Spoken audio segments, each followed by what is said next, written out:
C'est vrai que j'ai grandi avec des parents connus. Ma mère est comédienne et mon père est chanteur. J'avais 2 parents artistes, inspirants, drôles. C'était des gens qui savaient prendre la place, mais peut-être parfois un peu trop. On a quand même eu l'impression de grandir un peu dans leur ombre. Ah, attends, regarde, c'est intéressant, c'est un peu triste. Pourquoi est-ce que quand je parle de mes parents aux gens, ils sont incapables de se retenir de me parler de leur métier?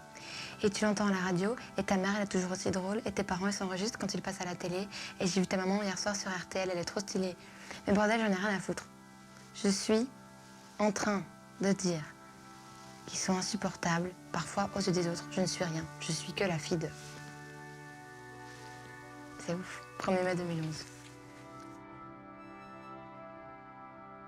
Et c'est devenu les parents d'eux. C'est ça qui est fou. C'est que eux sont devenus les parents d'eux. Je passe beaucoup de temps encore à m'excuser d'être là, ouais.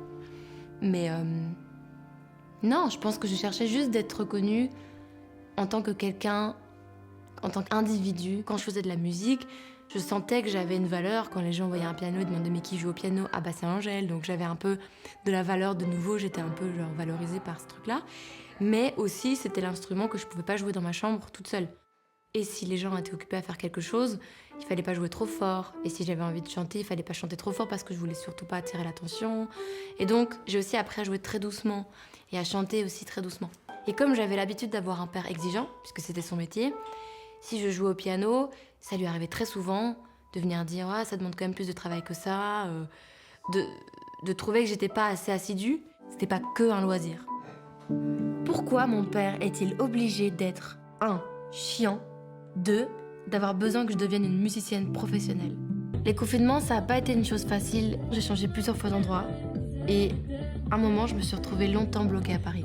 Putain, c'est vraiment intéressant ça. Paris, j'adore. C'est sublime, il y a tout. Mais c'est pas chez moi. Je pense que ce que j'aurais fait s'il n'y avait pas eu la pandémie, c'est que j'aurais probablement voyagé, j'aurais fait la fête. Ça n'a pas vocation à changer le monde, mais c'est aussi sincère et proche de ce que je suis. J'avais un peu oublié ce que c'était de se retrouver seule comme ça devant mon piano, à me poser des questions comme de quoi j'ai envie de parler, qu'est-ce qui compte vraiment pour moi aujourd'hui. J'écris beaucoup parce que j'ai besoin d'écrire. Et d'ailleurs, je pense que c'est pour ça que j'écris des chansons. Mais j'ai toujours écrit, j'ai toujours eu des journaux intimes, j'en ai plein. Putain, c'est fou tout ce que j'ai écrit. De merde. Tellement de la merde. Il est tard, je suis dans mon appartement parisien et me vient l'idée de relire mes vieilles notes. Aujourd'hui, je ne sais plus qui je suis. Je travaille plus que je ne respire et j'étouffe. Je ne sais pas ce qui me rend heureux. La réussite, les 350 000 followers, les 10 000 vues, les 10 millions de vues sur la loi de Murphy.